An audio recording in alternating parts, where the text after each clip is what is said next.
They said it was the most technologically advanced ship. They said it was unsinkable. And when it sank, they made a movie about it. These were the main reasons why the Titanic disaster became world famous. But unfortunately, this is not the only large-scale shipwreck. And sadly, there have been cases much worse than the tragedy of the Titanic. One of them occurred on April 27, 1865. The Sultana steamboat carried passengers and cargo daily between St. Louis and New Orleans. It was a pretty large wooden boat with 3 decks and was 260 feet long and 70 feet wide, almost twice the size of a basketball court. The ship could carry about 350 passengers, but on that unfortunate day, more than 2,000 people were on it. On April 23rd, she was making a routine voyage from New Orleans when it broke down. Something was wrong with the boiler, so the vessel docked in Vicksburg for repairs. At the port, the ship's captain, James Cass Mason, found out about an excellent opportunity to earn a lot of money. All he needed to do was to transfer a large group of former prisoners to the north. The captain agreed to do it, but the problem was that the boiler required a lot of time to repair.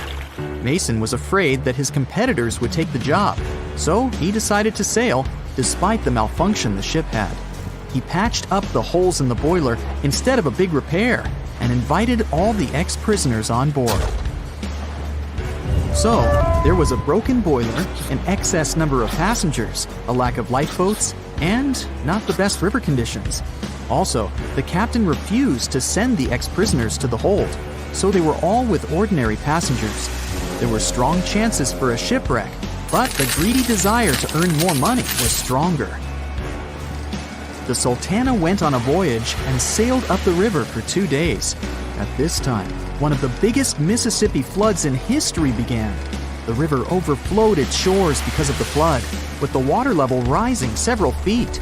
All the trees on the shore disappeared, and only the tops were sticking out of the water. The ship sailed opposite this powerful current, making the boiler work too hard. On the evening of April 26th, the Sultana arrived in Memphis, Tennessee, and they loaded even more, 120 tons of sugar and 200 passengers.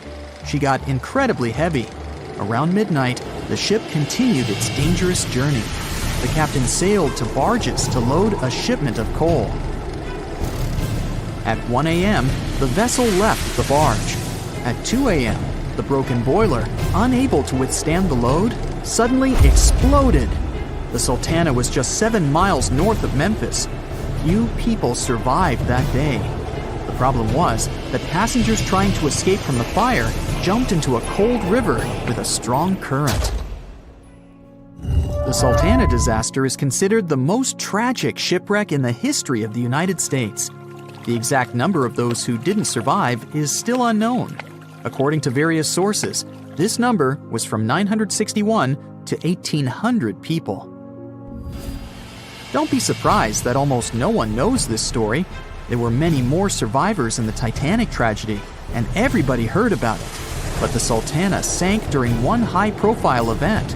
12 days before the shipwreck, the country lost Abraham Lincoln. People hadn't yet recovered from this news, so no one paid much attention to the tragedy of the Sultana. Many catastrophes happened quite recently by historical standards. One of them occurred in 2002. The ferry Joola was a Senegalese vessel. The ferry sailed twice a week, mainly along the coast of Dakar, carrying passengers who traded mango and palm oil. It made daily voyages and never faced severe problems thanks to modern rescue equipment and good repair service. But one day, the ship's crew discovered a malfunction and sent the boat to port. For almost a year, Joola was in a non-working condition, awaiting repairs. But it didn't get high-quality service. After poor maintenance, the ferry set off on its last voyage. On September 26, 2002, Joola sailed between southern Senegal and Dakar, and at 11 p.m. headed toward Gambia, where a strong storm began. The wind raised high waves, but this wasn't critical for the large passenger ship unless the number of people on board didn't exceed the established norm. The Joola was supposed to carry about 500 passengers, but had many more people that day. Too many passengers, poor repairs, and a strong storm caused severe problems for the ship. But the main factor in the shipwreck was that La Joola was only built for sailing in coastal waters, but that day, it sailed far from the shore. Big waves started rocking the boat, and at some point, it just turned upside down. The ship's deck went underwater, and its lower part stuck above the surface like an iceberg. All the passengers sitting in cabins fell on the ceiling and lost their orientation in space. There were no holes or damage in the ship's hull, and water flooded the lower decks for a long time. The vessel stood in a twisted position for several hours. Then, the boat began to sink when the water seeped through the deck and hold. The ocean was warm, but no one came to save the passengers. People had to wait almost 4 days to be rescued. Unfortunately, only a few managed to survive. The Philippines is a very dangerous area for ships. This place consists of several thousand islands and a vast area with shallow water. Ships can run aground and damage the hull with reefs and pitfalls. On September 20th, 1987, one of the most terrible disasters in navigation history occurred there. A Philippine passenger ferry called Dona Paz left one of the islands and sailed toward Manila. The sun was shining, the ocean was calm, and the visibility was good. But for some reason, the crew members didn't notice how the tanker Vector was approaching them. The two ships collided at low speed. The collision wasn't strong, but the problem was that the Vector had tons of oil on board, and the Dona Paz crashed into the cargo hold where that oil was stored. So it spilled all over the ocean, and then a spark slipped through. Not only did the two ships catch fire, but also filled with water. Both ships sank in a matter of seconds. Only a few dozen people survived that disaster. On September 27, 1854, the passenger ship Arctic sailed from Liverpool to New York. The fog came rolling down, and visibility got really bad. Another boat appeared out of the thick white haze, the French steamer Vesta. The ships were close enough to each other that a collision was inevitable.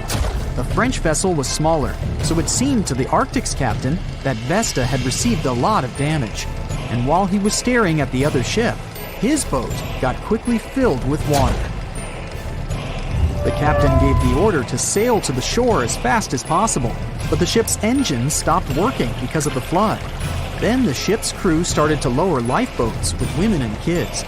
Still, when rescuers found lifeboats with people, it turned out that only 87 out of 400 people survived, 65 crew members and 22 passengers. Surprisingly, there were only grown men among them. The ship's captain survived by clinging to the wreckage.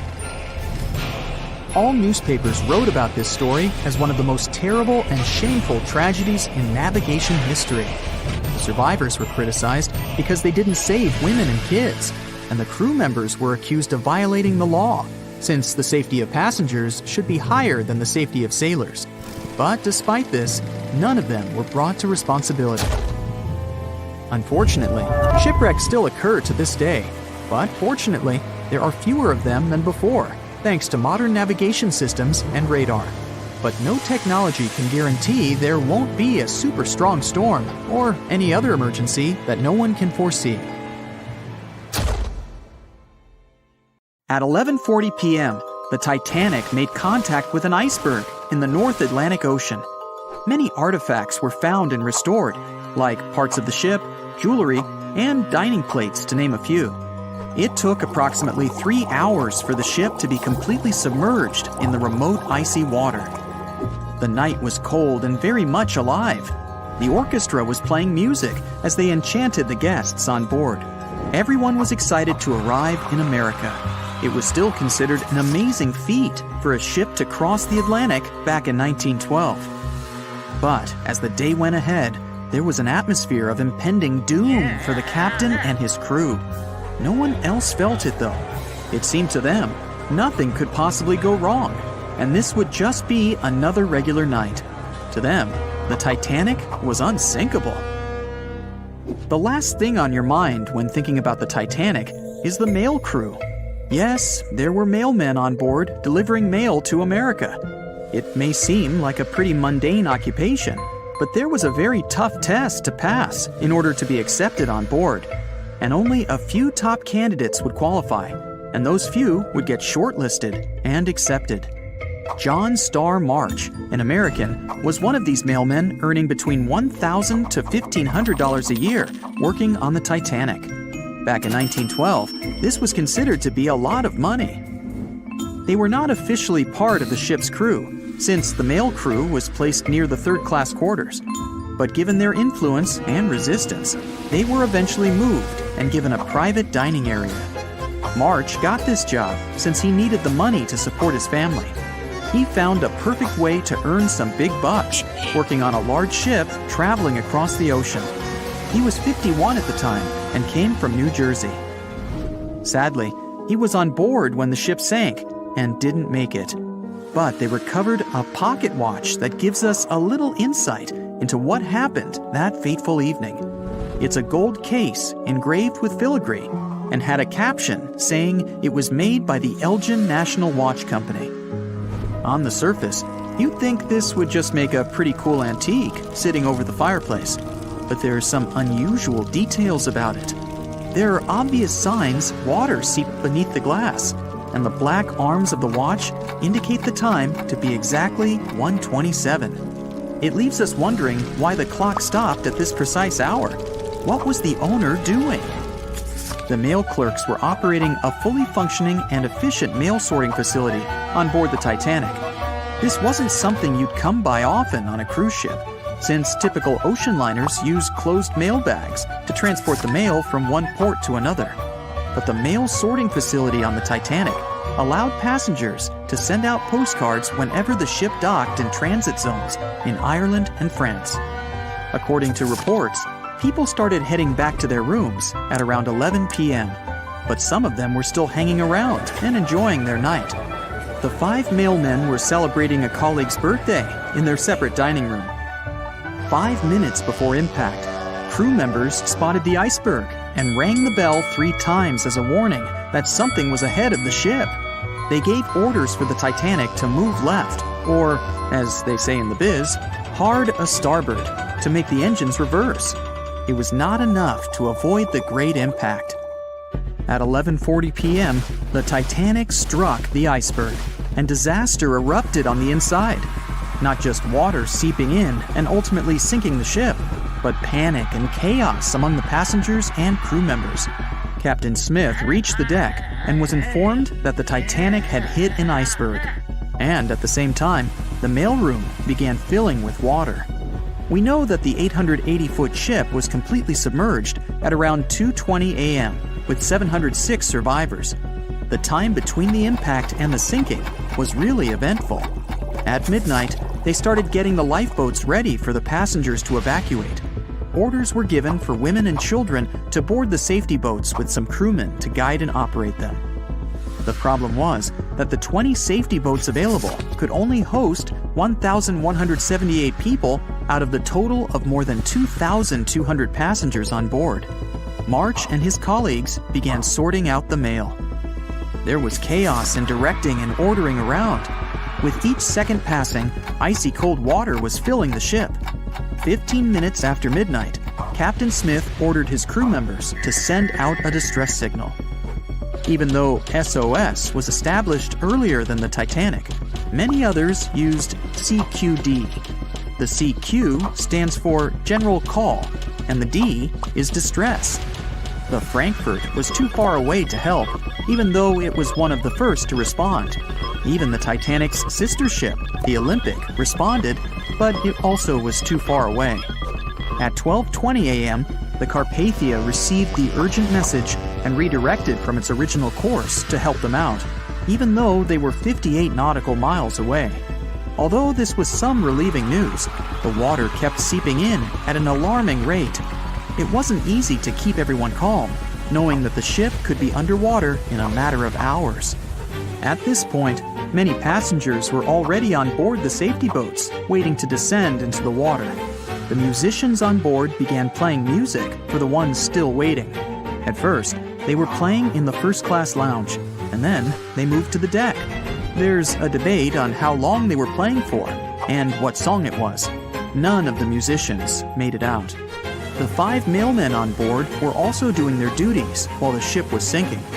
According to a ship officer, the mailroom was already covered in water above the ankles, and the mailmen were busy trying to save as much mail as they could.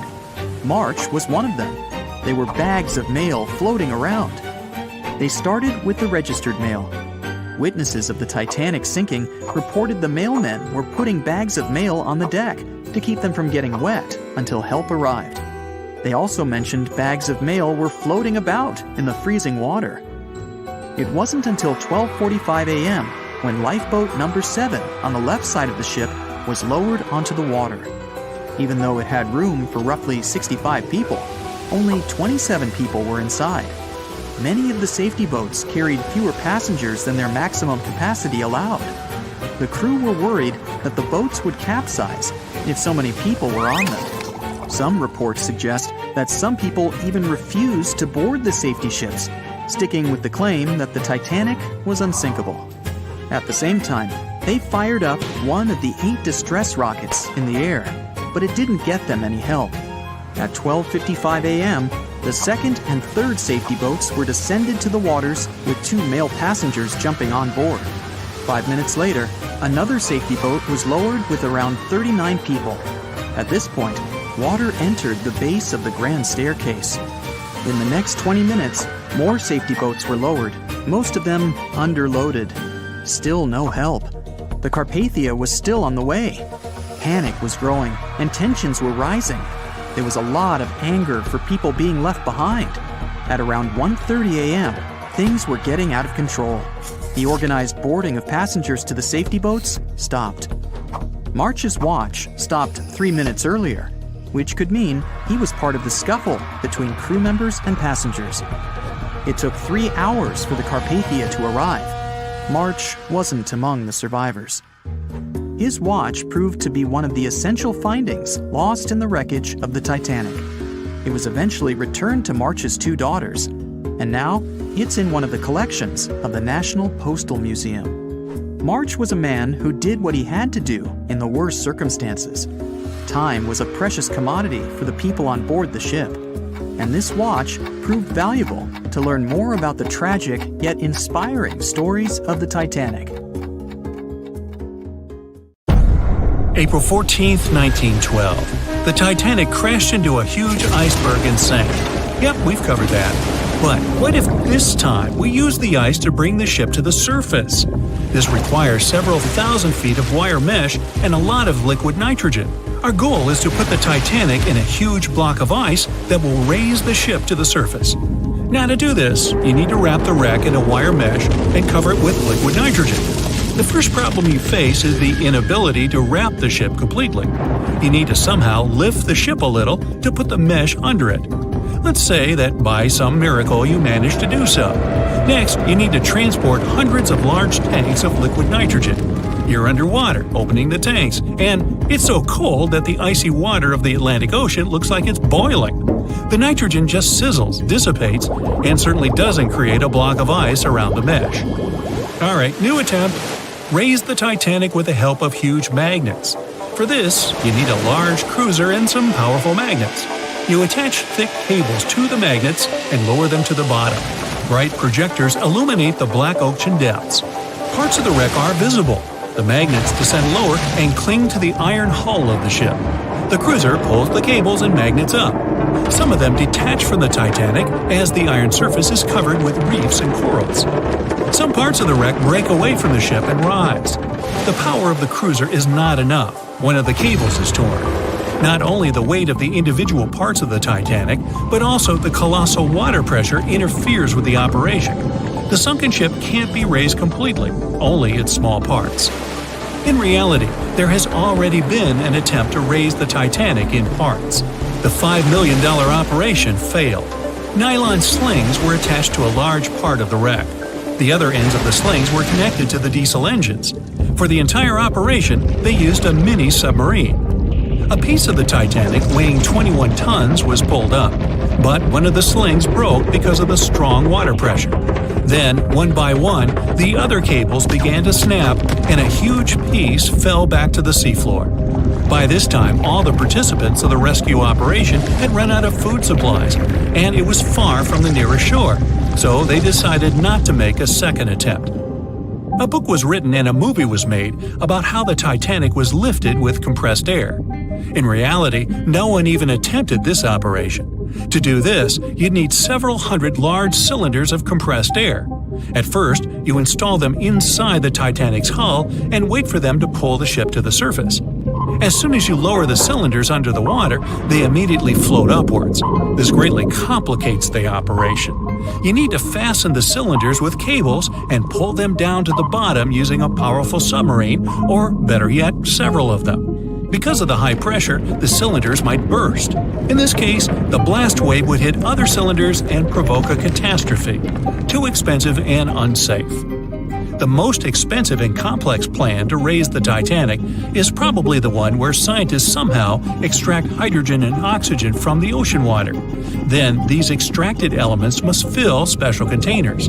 Those containers are attached to the ship, and the Titanic would rise to the surface. Even if you extract oxygen and hydrogen from millions of tons of water, the rest of the ocean water will replace it. A machine that will be capable of such filtering should cost billions of dollars. Or you can come up with a chemical element that will use a chain reaction to purify all the water. In this case, the entire world ocean will be left without vital oxygen. Someone once suggested blowing up the Titanic. You'd need to lower several boxes of dynamite to the ocean floor. The boxes must be completely sealed to prevent the dynamite from getting wet. Next, you need to run several miles of wire conducting an electrical current to them. Once all this is done, you sail to a safe distance. Now, you're going to press the button to pass the current through the wire and activate the dynamite. 3, 2, 1, stop! Why would you do this? Even if it works, the wreckage of the Titanic will be scattered in all directions on the seabed. It will be impossible to lift the Titanic from the ocean. Imagine a huge hook that can fetch the Titanic and lift it from the bottom like a fish. This hook must be huge to pick up a sunken ship. Let's say you created it. Next, you're on a huge cruiser, sailing up to the crash site and lowering the hook down like an anchor. It falls right on the Titanic but doesn't cling to it. You need special equipment to attach a bus-sized hook to the Titanic. It would include a huge submarine with mechanical arms. To build such a device and make it work under enormous pressure is already next to impossible.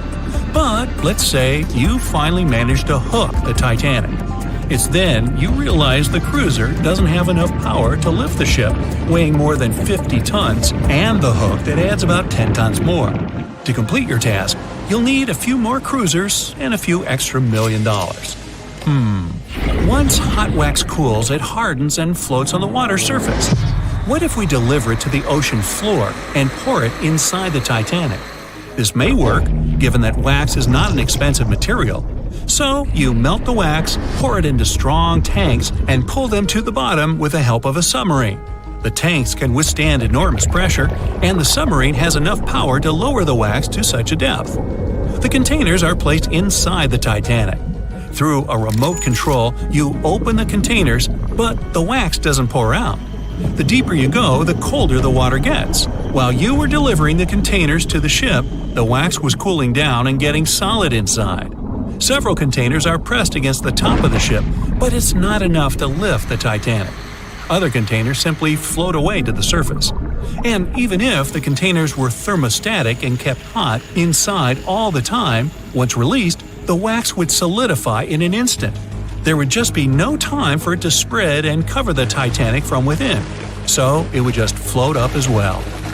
Alright, you fill several large and sturdy bags with Vaseline. This substance acts just like wax in the cold. It gets solid and floats. You want to put bags all over the Titanic and just wait for the Vaseline to bring it up. You load the bags into the submarine and descend to the ocean floor. Some parts of the ship can't be reached because of the clinging corals. You decide to unload all the bags in one place. But as soon as you take Vaseline out of the submarine, the bags tear due to the strong pressure.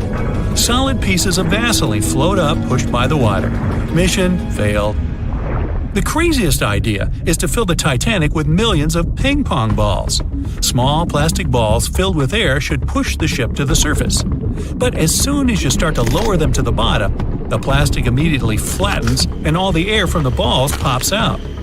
You can deliver the balls inside a submarine, but once you put them inside the Titanic, the pressure will crush them again.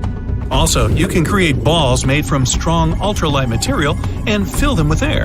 In this case, you will need much more money. As soon as you put the balls inside the ship, some of them will immediately slip through the holes in the ship, and the remaining ones won't be enough to lift the wreck weighing more than 50 tons from the bottom. Well, to study the Titanic, you don't need to go down to the ocean floor. On the internet, you can find a detailed 3D map that shows the wreck site, as well as the ship itself on the seabed. To get a realistic picture of the Titanic, researchers used sonar technologies and underwater robots, which took more than 10,000 pictures of the sunken ship. So, what do you think? Leave it alone? Yeah, me too. The lookout shouts, "Iceberg right ahead!" The Titanic strikes the ice. Water starts flooding in. Third-class passengers are locked up. There aren't enough lifeboats for everyone. Panic sets in. Violins are playing. The ship sinks. Well, we all know the story of the movie Titanic like the back of our hand by now. But what if I told you that Hollywood lied to us? To tell the real story of what happened that freezing night in 1912, we need to rewind a bit. The lookout shouts, "Iceberg right ahead!" Yep, that part was true. Just before 11:40 at night, Frederick Fleet noticed something darker than the sea directly ahead. As the ship got closer, he realized it was an iceberg. The engines were quickly reversed and the ship turned sharply. Instead of hitting it head-on, Titanic scraped along the side of the berg, sprinkling ice on the forward deck. If you remember, in the movie, Jack and Rose are having a romantic moment when they feel the ship shudder after hitting the iceberg. Everything shakes as if they were in the middle of a light earthquake. Some real-life passengers reported feeling something similar after the impact, but according to Titanic survivor Frank Prentice, it wasn't exactly like that. He said there was no impact as such, and it all felt more like slamming on your car brakes. The ship stopped, and that was that. Some people even slept right through the collision, confirming that there wasn't such an abrupt impact. Mr. Prentice, curious about what had happened, left his cabin and went out to the deck.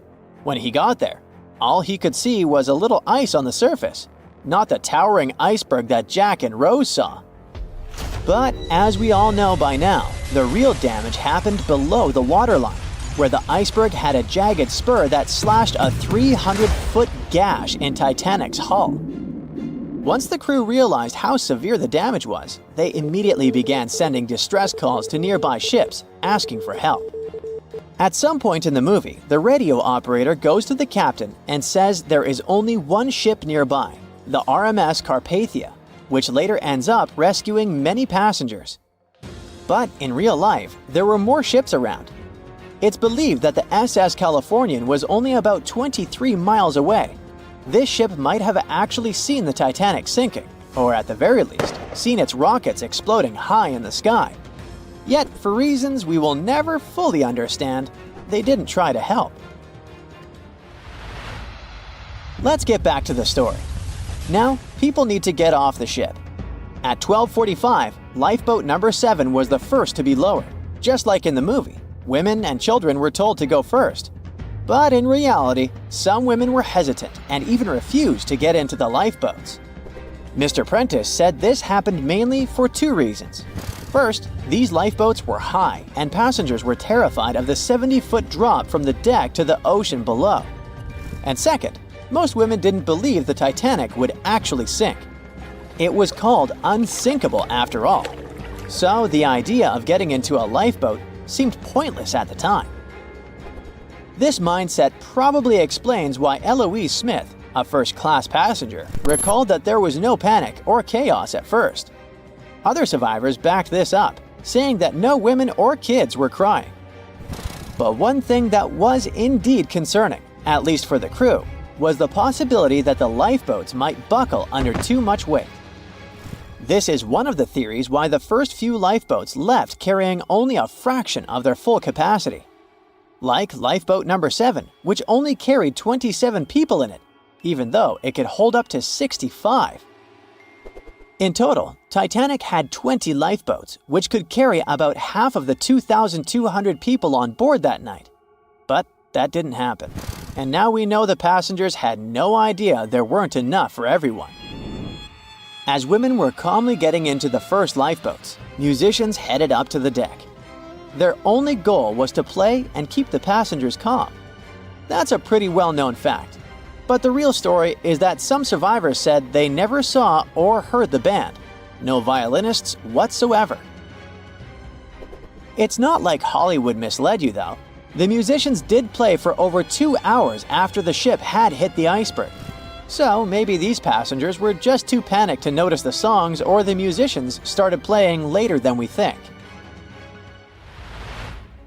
Now it's time to talk about the terrible treatment that third-class passengers received.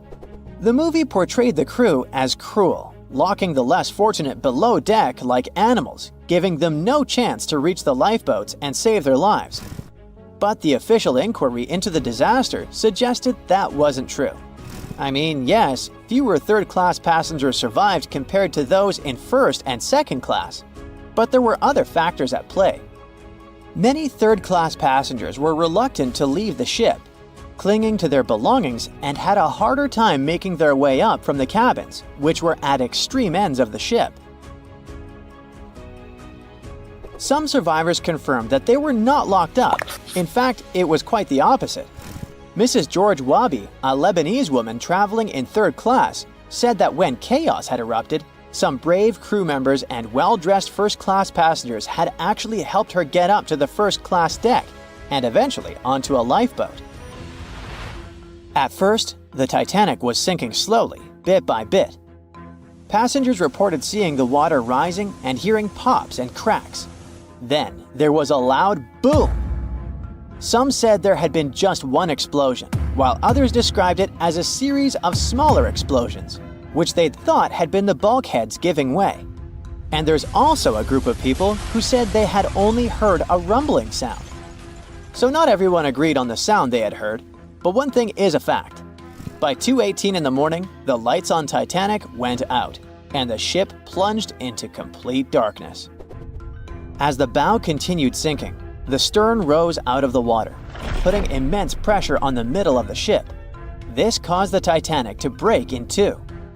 In James Cameron's movie, this moment is pretty dramatic, with the ship sinking almost straight down into the water. But in reality, the break probably happened at a much lower angle, likely just below the waterline. Even so, it tilted enough that people couldn't stay on their feet and started sliding into the water.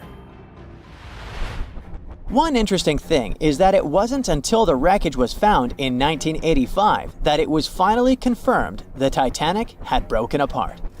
Up until then, survivors had given conflicting stories. At least 8 survivors claimed they had seen the ship split. Emily Ryerson, a first-class passenger, described it as if the Titanic had been sliced in half with a knife. But there was also a small number of witnesses that insisted Titanic had gone down intact. At the time, this theory was more accepted because most people still didn't believe that the supposedly indestructible ship could break in half. So why the conflicting reports? Okay, so what you don't see in the movies, for obvious reasons, is how incredibly dark it was when the tragedy happened. It was like being in a room with no light, where you can only make out shapes and shadows. That's what it was like on the lifeboats. This means passengers couldn't really see what was happening, and most of those who were close to the ship either lost their lives or were too focused on trying to survive to pay attention to the details of the wreck.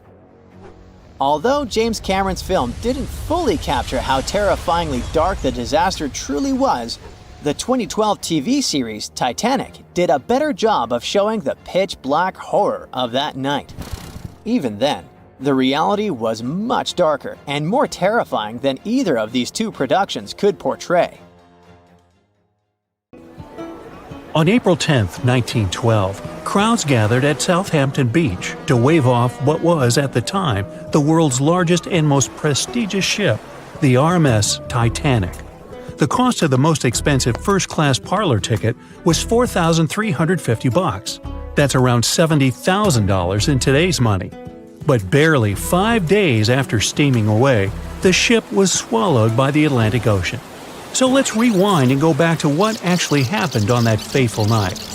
The captain wanted to set a speed record for the ship's maiden voyage and arrive early. The ship was deemed unsinkable, so he went full throttle into the dark Arctic waters.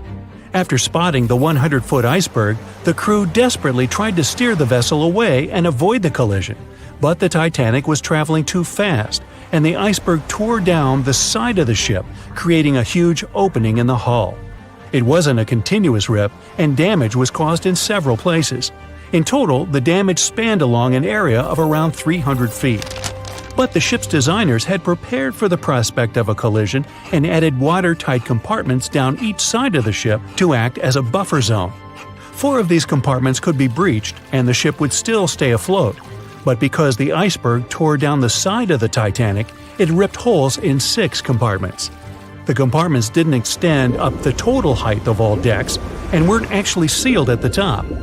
This is why, when more than 4 were flooded, water reached over the top of the bulkheads and filled the remaining compartments, causing the ship to sink into the ocean. Think of it as water spilling over an ice cube tray. But what if the collision was head-on? Would it still have sunk? Ships are designed with potential crashes in mind, and most vessels have collision bulkheads in the bow. Most of all, it's like your car's bumper or crumple zone. It's a safety feature that can withstand a direct hit. The bow could have taken some of the impact, and some experts have suggested that if it hit head-on, only 2 to 4 of the watertight compartments would have been flooded. So, in theory, the Titanic might not have sunk, and it might have even been able to continue sailing to its final destination at a much slower speed. The force of impact would likely have been huge, though. But although passengers would have been injured by the force, they'd have been able to stay on the ship to wait to be rescued by other ships, rather than being forced into the icy waters of the Atlantic. Still, one of the Titanic's designers, Edward Wilding, suggested that the force of the impact might not have actually been that big. He told the British Inquiry that lots of people scarcely felt the collision, and he believed the ship would not have sunk if it did hit the iceberg head-on. The ship was also designed with remotely operated watertight doors between all compartments, so any floods could have been quickly sorted out. Because Titanic had 6 breaches from the side collision, and because it happened so quickly, sealing the doors wouldn't have made a difference, as it was essentially impossible to save it by that point. The ship immediately began to flood, with water pouring in at a rate of roughly 7 tons per second, 15 times faster than it could be pumped out. So, while it sounds like the Titanic would have survived had the ship hit the iceberg head-on, this idea does come with some issues. First off, the collision bulkheads were designed to survive a crash with another ship, not a giant iceberg. If 2 ships collided, both would absorb some of the impact in their bulkheads, sharing the impact and likely staying afloat. But an iceberg is stationary, meaning that Titanic would absorb most of the energy from the collision.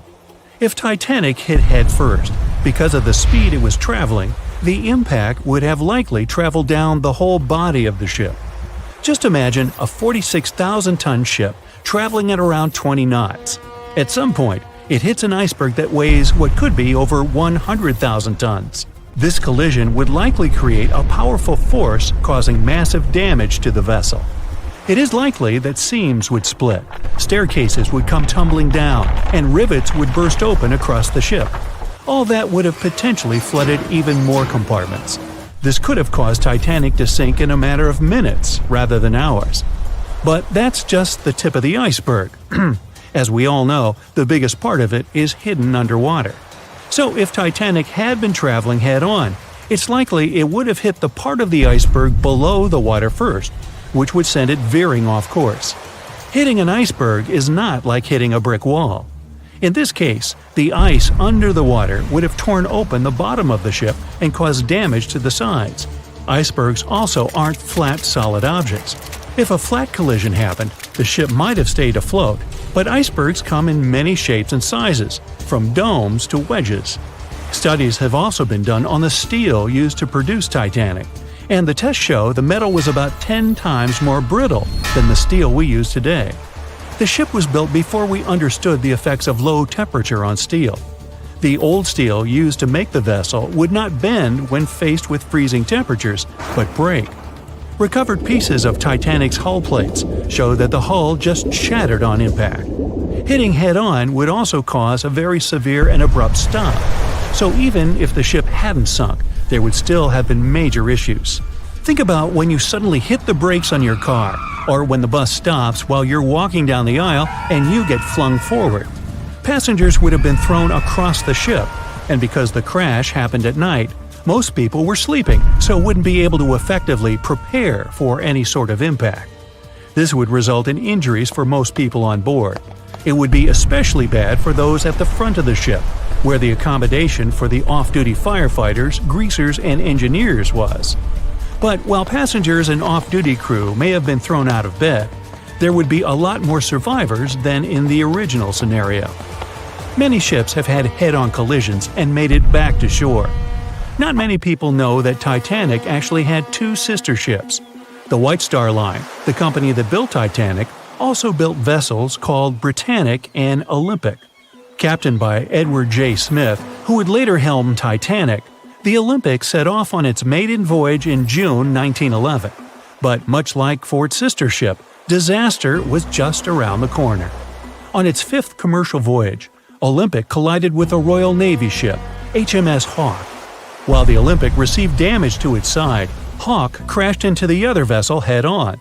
The bow of the Hawke was completely crushed by the collision, but because the ship had watertight compartments, it managed to survive the impact and later returned to shore for repair. Another study case is the SS Andrea Doria, which was an Italian ocean liner that made global headlines in 1956. Like the Titanic, the Andrea Doria was heading for New York City on its 101st voyage when disaster struck.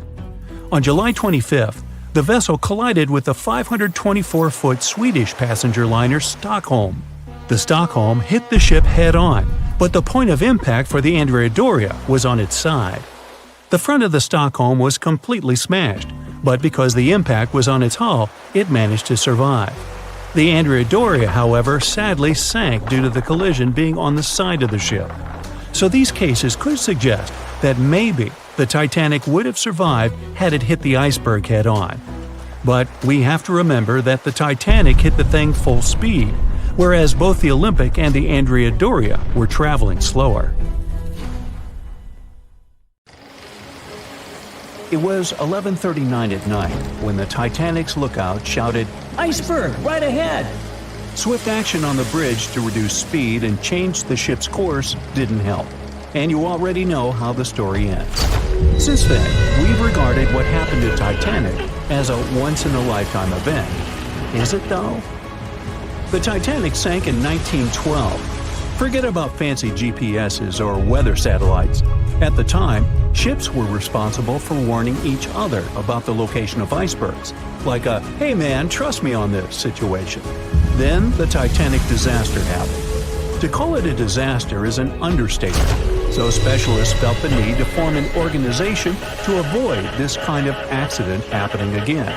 That's why, a year later, they created the International Ice Patrol, or IIP for short. Up to this day, this group has been responsible for giving ships advanced warnings about ice threats. IIP improved their methods over the years, from ship reports and aircraft patrols to satellite images. Recently, they've also been using oceanographic buoys, floating devices providing real-time information about ocean conditions up to 164 feet below the surface to predict the potential drift of icebergs. Luckily, IIP is doing an excellent job in reducing ship iceberg collisions. But don't get too comfortable, because even the most advanced detection equipment can't entirely avoid an unfortunate situation. Between 1980 and 2005, there were 57 incidents involving vessels and icebergs. And the chilling truth is that today's ships are more likely to run into an iceberg than the Titanic was. Studies have shown that 1,038 icebergs crossed the area where the Titanic sank back in 1912. You might think that's a lot, but scientists say it's not really a big deal. I mean, yeah, it's on the higher side, but there have been 14 years with even more iceberg activity since then. Nowadays, the number of icebergs is going up due to the accelerated melting of Greenland's glaciers. And since more ships are heading into polar waters, the chances of ships bumping into icebergs are higher. But the real danger for captains is invisible enemies, called growlers and bergy bits. Growlers are these small icebergs that can be the size of a regular door. And bergy bits are also considered small, measuring around the size of a school bus. These icebergs might seem harmless, but they're actually tricky since they can be completely invisible to radars or satellites. Let's see what happens when a modern cruise ship as big as the Titanic hits one of these small icebergs. Meet the Norwegian Sun, a luxurious cruise ship like Titanic, as it has the capacity to accommodate 2,400 passengers and more than 900 crew members. On July 2022, this cruise ship was on its way to Hubbard Glacier in Alaska when it found itself in the middle of a dense fog. Suddenly, passengers felt an impact and were terrified as the ship experienced a severe jolt. The fog immediately cleared and they realized what had happened. The Norwegian Sun had collided with an iceberg of the growler type. But the outcome was entirely different from Titanic. Thankfully, there were no injuries, and both the passengers and staff reached the Alaskan docks safely. Expert divers checked the condition of the boat, and they discovered that the ship had suffered some damage after the collision, so the rest of the trip was canceled. Now don't stress about packing for your next trip across the Atlantic, because accidents like the one with the Norwegian Sun are really rare. I mean, it's common for ships to encounter ice, but what's unusual is for it to be a problem. Most modern cruise ships wouldn't get physically damaged by an iceberg, and there's a reason for that. You see, the steel used in the Titanic also played a significant role in the disaster. The unsinkable ship, after all, was not so impact-resistant. Back then, the Titanic's hull was constructed using around 2,000 steel plates, which are believed to have been produced in an open hearth furnace. As a result, the steel contained a high concentration of phosphorus, oxygen, and sulfur. High levels of these elements make steel brittle at low temperatures, causing it to fail upon impact. While the steel used on the Titanic was of the highest quality available at the time, it wouldn't meet the safety standards of modern ships, and it was approximately 10 times less safe than what today's vessels use. But the most significant difference between the design of the Titanic and a modern ship lies in how the hull is put together. You see, the Titanic was built using over 3 million rivets for its hull and upper deck structure. So, when it struck the iceberg, the rivets started a chain reaction, causing the entire section of the hull to collapse simultaneously, causing an uncontrollable flood of water. In contrast, modern ships use a method called submerged arc welding, which fuses the edges of metal pieces together, creating a strong and continuous bond. This is safer because if any part of the ship gets damaged, the tear doesn't spread, making things worse. The damage remains contained within that section. Okay, so small icebergs are becoming more common, and vessels have been adapted to deal with them. But there's still one more scenario to consider. What if a huge cruise ship hit an iceberg the size of a 5-story building? Imagine we've just created the world's largest cruise ship on the planet. Let's call it the Bright Seaside. Our floating resort is massive, 4 times the size of the Statue of Liberty. It's longer than the Titanic by 318 feet and carries about 3 times more passengers and crew. And just like the Titanic, our fictional ship can cruise at a top speed of around 23 knots. Now, picture this scenario. The bright seaside is cruising at full speed in freezing waters. It's the middle of the night, and the captain doesn't realize that all the iceberg detecting equipment on board isn't functioning. It stopped working 3 days ago. It's very foggy out there, and the lookout also fails to spot a 45-foot tall iceberg. If that whole situation played out, and the ship smacked into the iceberg head-on, well, it could potentially lead to a sinking. But you can see how unlikely that is, right? That's why experts are quite confident in saying that ice isn't likely to sink modern cruise ships. It's also worth mentioning that safety measures have improved a lot since Titanic. A modern large vessel can take days to sink, which provides enough time to keep everyone safe. Crews are definitely better prepared to handle evacuation procedures, and passengers should also go through safety training before cruising. I know, it is annoying to do that when all you want to do is drink a lemonade or some other beverage by the pool. But, all these safety tips are what saved the MS Explorer from becoming a modern Titanic. You see, back in 2007, all 154 people on board this Antarctic cruise ship managed to get into lifeboats after the ship hit an iceberg. Now, imagine their panic as they waited for help for 4 hours. The crew did an excellent job in keeping everybody safe, no doubt. But a report that came out 2 years later said that the MS Explorer accident had happened because of the inexperience of the captain, who had pushed the ship too fast into a wall of ice in the freezing waters of Antarctica. That means that no matter how much tech a ship's got or how fancy its materials are, if you've got a careless captain and a crew that doesn't know how to handle an iceberg hit, yep, a disaster similar to Titanic could happen again. But hey, you shouldn't stress over it. Trust the professionals and keep in mind the odds. In the last 30 years, the MS Explorer was the only cruise ship that sank thanks to an iceberg, and everyone survived. So kick back and enjoy your sea vacation. The cause of the Titanic crash was an iceberg, or so we've always been told. But new research has come to light that debunks this theory. On April 15, 1915, Titanic, the biggest ship of its time, completely disappeared under the ice-cold surface of the Atlantic Ocean. It's hard to believe that such a massive and expensive creation could be destroyed by one simple iceberg, right? Well, recent findings suggest that the real cause of the disaster was a fire, not an iceberg. For over 3 decades, journalist Sinan Maloney has dedicated himself to studying the sinking of the Titanic.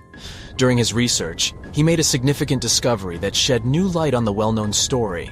Maloney discovered a massive black spot on the hull of the Titanic, which measured an impressive 30 feet in length. He found it thanks to an unpublished album of photographs that showcased the construction and preparation of the ill-fated ship's first and final journey. Can you believe that most probably the fire on the Titanic had been burning at extreme temperatures for 3 whole weeks before anyone noticed it? Crazy, right?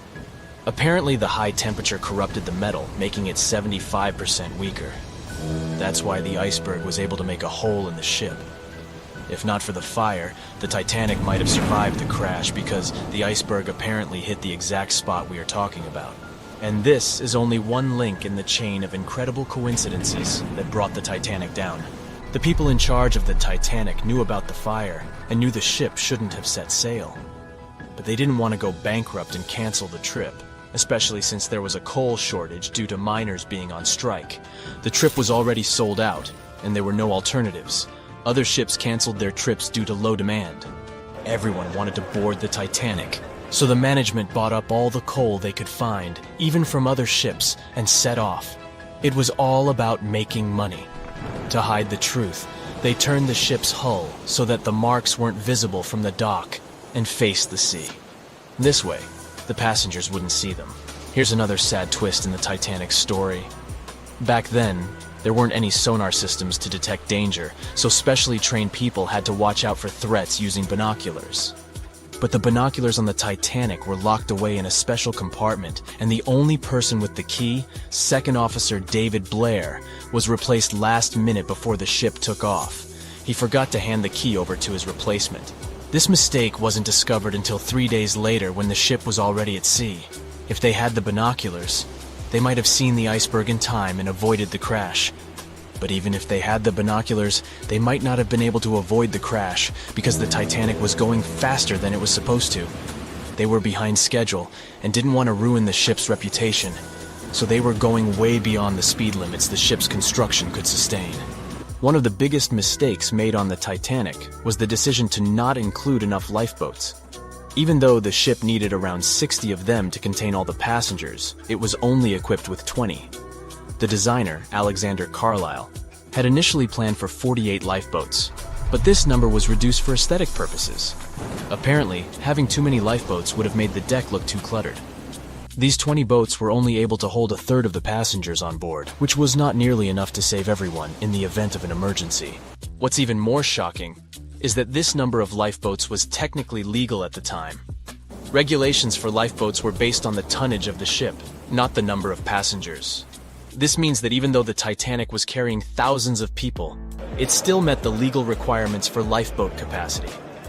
Another serious mistake made by the crew was the decision to cancel the lifeboat drill scheduled for the day of the disaster. Lifeboat drills were standard practice on ocean liners at the time, but for no apparent reason, Captain Edward John Smith chose to cancel it. This meant that passengers were not prepared for an emergency, and the crew was not adequately trained to handle the situation.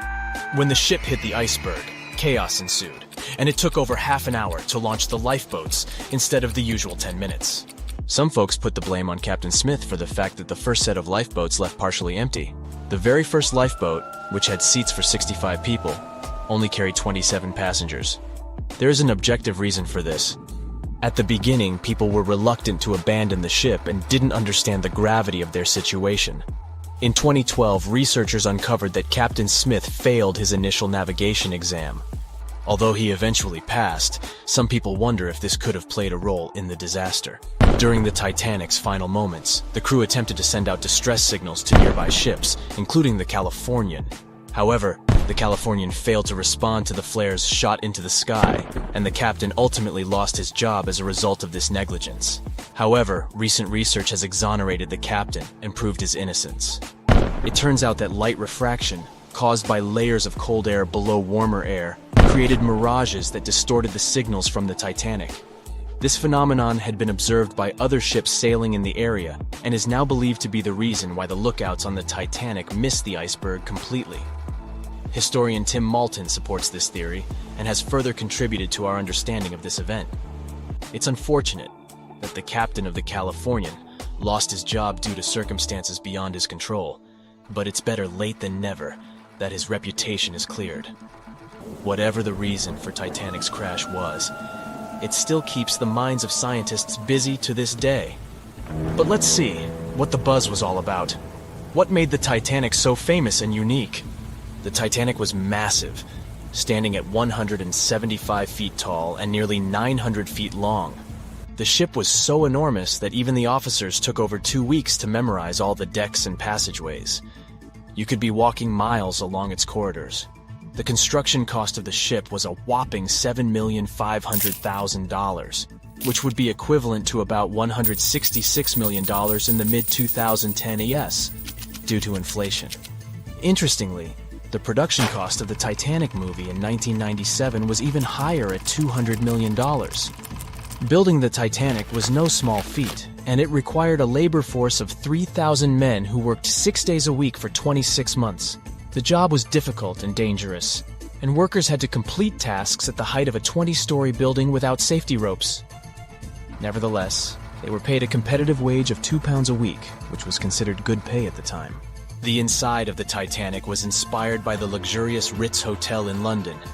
The most impressive feature of the ship's interior was the grand staircase, which extended through 7 of the ship's 10 decks. The staircase was adorned with ornate paintings, bronze cherubs, and oak paneling. The first-class passengers had access to an impressive array of facilities, including a heated swimming pool, Turkish bath, gym, squash court, beauty salon, and even a stylist to help them prepare for dinner. First-class passengers on the Titanic were pampered to an extraordinary extent. They had their own onboard newspaper, the Atlantic Daily Bulletin, and even their dogs were taken care of with a special area where they could be fed, walked, and trained during the voyage. The first-class meals were a grand affair, with 13 courses and a different wine for each course. These dinners could last up to 5 hours, and they were certainly something to look forward to. With such opulence and luxury on board, it's not surprising that so many people were eager to take the first trip on the Titanic.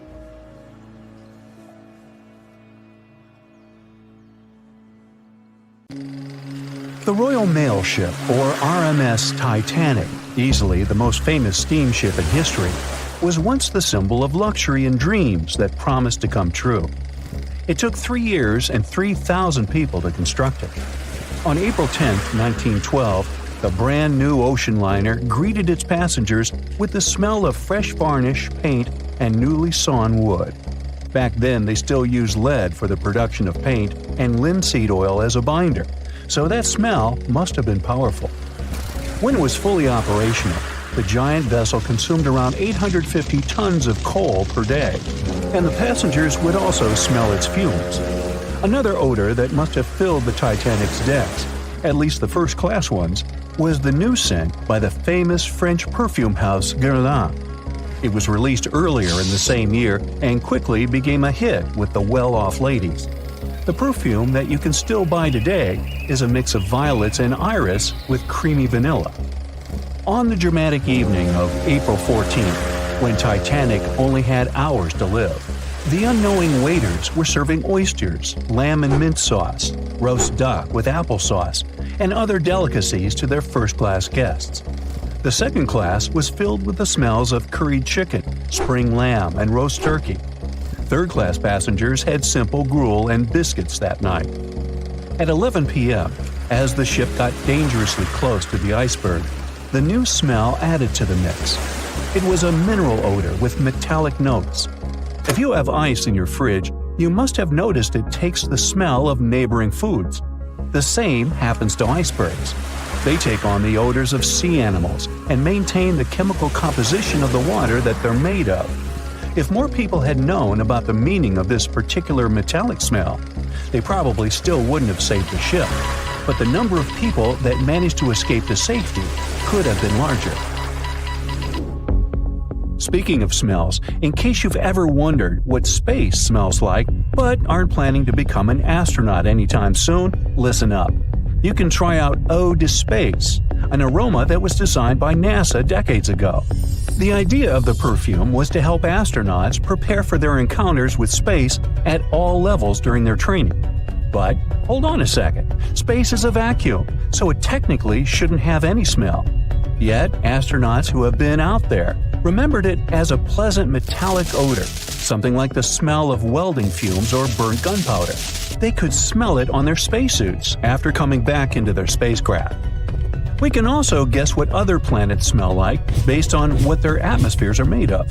Venus has clouds of sulfuric acid in its atmosphere, so it must smell like rotten eggs. Mars and Uranus also smell like rotten eggs, by the way. Each of the layers of Jupiter's atmosphere is made up of different chemicals. That's why it smells different depending on where you are. Some layers would greet you with a yummy aroma of bitter almonds or marzipan, and others, closer to the top, smell like cleaning products. The remaining planets of the solar system are unlikely to have a distinctive scent because they're mostly odorless gases in their atmospheres. As for our natural satellite, the Moon, the Apollo astronauts claim that its dust smells like gunpowder. The fragrance of fresh-cut grass makes regular mowing it nearly worth it. But did you know that the grass isn't having a great time while you're doing it? In fact, it's sort of screaming for help. And because grass can't scream out loud, it expresses discomfort by releasing a mix of smelly, volatile molecules. It does it to protect itself from insects. Caterpillars and other similar creatures just love to munch on sugary plant snacks. When you mow the grass, it releases jasmonic acid, among other things. It's sort of a signal to parasitic wasps that there is a caterpillar available. These creatures deal with the grass's offenders, and it can keep growing happily ever after. From the point of view of the grass, mowing is not much different from an insect attack, so it protects itself the best way it can. The rain has an easy-to-recognize powerful smell, also known as petrichor. But where does it come from? Turns out, some plants secrete oils during drought. The rocks and soil accumulate those oils compounds, and when the raindrops hit, they mix with water and release into the air. Sometimes these oils combine with chemicals produced by bacteria living in the soil. The result of this cooperation is a musky odor you can smell in the woods or in your garden when you turn over the wet soil. Ozone also adds to the smell of rain, especially after thunderstorms. It happens when a lightning bolt's electrical charge splits oxygen and nitrogen molecules in the atmosphere, and they later recombine into ozone. One theory says we enjoy the aroma of rain so much because it's imprinted in our brains. Different cultures have always associated rain with something positive, and we could have inherited that perception. Now, chocolate fans, of which I am one, this is for you. There are flowers that smell exactly like your favorite tree. It's a product of a tropical plant, after all, and since it's impossible to recreate the exact magical scent chocolate has in a perfume, you can plant some chocolate flowers, also known as the green eye lyra leaves, in your garden. These flowers look like daisies with yellow petals around a deep red center. When you pick its petals, the flower releases the delicious smell we all love so much. The leaves and branches of the plant also have the same fragrance. Now, in case I got you interested, you can find the flower in dry soils of Arizona, Texas, Colorado, and other states with similar climates. It blooms all year, and the aroma is strongest on warm days. The bear cat, also known as the biturong, does not only look super cute, but also smells like buttered popcorn. Biturongs prefer to stay alone and use their aroma to mark their territory and find potential partners when they have to. Scientists tried to figure out the secret of their unusual smell and suggested it could come from secretions from the scent glands under the animal's tail. Further research showed that the popcorn smell comes from the bear cat's urine. After the animal answers nature's call, it leaves a scent trail in the trees with its tail that often gets soaked. But if the real popcorn only releases its amazing smell when it's popping under heat, how do bear cats manage to do it without a microwave? Well, the answer could be in their diet, or more likely, in the bacteria that come in contact with the animal's natural fluid. Durian is a fruit popular in Southeast Asia that smells sweet and nice to some people, but to the majority, it's a mix of rotten onions and sweaty socks. The stench is so powerful that it's banned on public transportation and hotels in some countries. The secret of durian is its 44 odor-active components. The mix is so complex that you can never tell what it's going to smell like. And despite that horrible smell, durian is considered a delicacy and is used to make mostly sweet dishes like cakes and candy. There was a smelly incident involving durian at a library in Australia. The smell of rotting fruit in a cupboard has spread across the entire building through the air conditioning system. They mistook it for gas leakage and had to evacuate around 500 students and teachers. Well, that stinks. And finally, if you've ever been to natural hot springs or went to see some geysers, you'll never forget the smell of hydrogen sulfide, or less poetically, rotten eggs. It's actually not only yucky but also highly flammable, but it can also be quite useful. Most households in Iceland use geothermal springs as a source of hot water. Although it doesn't smell fresh, it's perfectly safe to drink, and the smell doesn't stay on your body after you take a shower. So there. On April 10, 1912, the RMS Titanic set sail from England. But this wasn't the launch of a regular ship. The Titanic was the largest liner ever built at the time. It was 882 feet long. That's nearly the size of 3 soccer fields. And measured from the hull to the top of the smokestacks, the ship was an impressive 175 feet tall. That's the size of a 17-story building. Deemed unsinkable, it took 3,000 workers almost 3 years to build. But a mere 4 days into its very first voyage, at 11:40 p.m., the ship collided with an iceberg and was lost beneath the waves of the Atlantic Ocean. It took the liner only 2 hours and 40 minutes to sink. And of more than 2,200 passengers and crew members on board, only 706 survived. The wreck would remain lost for another 73 years, hiding its many secrets within the frigid Atlantic waters. And if it wasn't for a man whose whole life had been devoted to exploring the sea, the giant ship might have remained lost for a lot longer. That man was Robert Ballard. As a child, Ballard was obsessed with the ocean. This fascination started when he was just 12 years old. That's when he watched a film adaptation of Jules Verne's science fiction novel, 20,000 Leagues Under the Sea. It had everything to spark a young person's imagination, from adventure and strange creatures to a powerful underwater vehicle called the Nautilus. It could travel anywhere in the world you wanted to go. From that moment, life on dry land was no longer in Ballard's future. When he was 23, he was assigned to the Deep Submergence Group. There, he helped develop techniques to search the ocean floor. His biggest accomplishment was the creation of Alvin.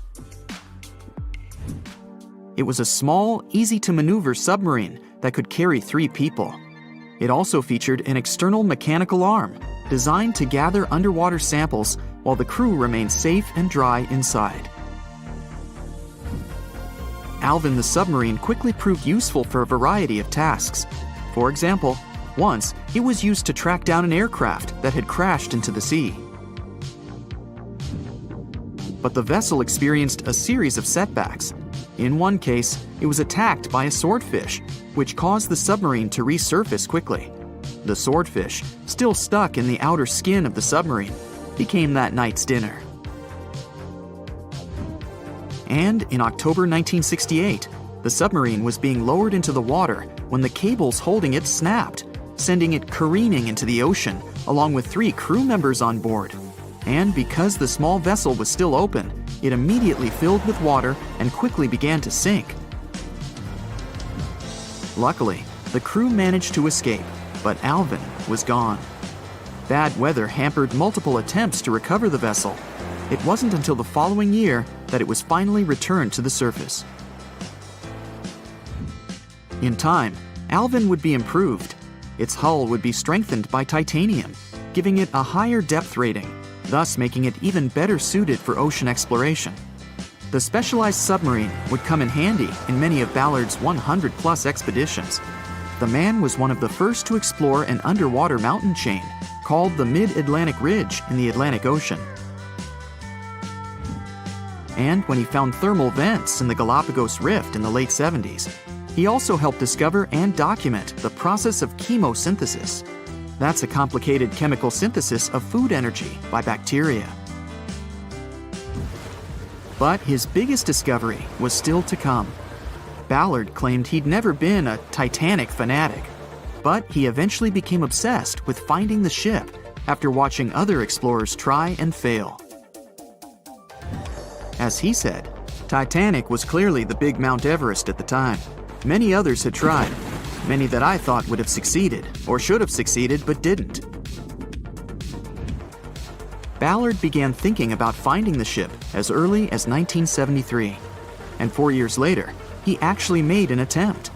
He used the deep-sea salvage vessel Sea Probe, which was a drill ship equipped with cameras and sonar. But he was forced to give up when the drilling pipe broke. It just wasn't his time. In the early 80s, a Texas oil man named Jack Grimm tried to find the wreck on 3 different occasions. Once, Grimm was actually right over the Titanic, but his equipment failed to detect it. That's what we call extreme bad luck. Ballard was just biding his time. He needed a plan and some help. The first issue was getting down to the bottom of the Atlantic. The furthest down he had ever traveled before was 20,000 feet, and this trip took him 3 hours, and that didn't include the way back up. Ballard knew he could use Alvin, already enhanced with a titanium hull to withstand the pressure of the ocean. But he also needed something that didn't require him to actually go down with it. An unpiloted remote-controlled submarine would be ideal. But first, he would have to create one. He reached out to the authorities, hoping they would provide funding for his project. And though officials had no interest in the Titanic, they were willing to help. But there was a catch. Ballard had to first focus on tracking down two submarines, the Thresher and the Scorpion, which had sunk to the bottom of the Atlantic Ocean in the 1960s. The authorities were hoping to study them to find out why they had sunk in the first place. They also wanted to know if they could be recovered or if it was safe to leave them on the ocean floor.